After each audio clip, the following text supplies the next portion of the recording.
أعوذ بالله من الشيطان الرجيم بسم الله الرحمن الرحيم وأقيموا الصلاة وآتوا الزكاة واركعوا مع الراكعين أتأمرون الناس بالبر وتنسون أنفسكم وأنتم تتلون الكتاب أفلا تعقلون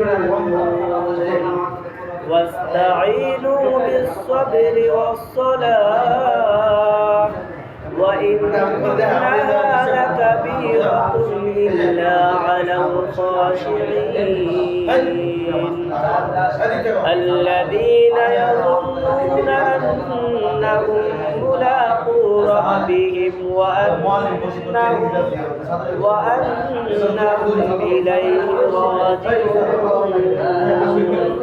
صدق الله العظيم.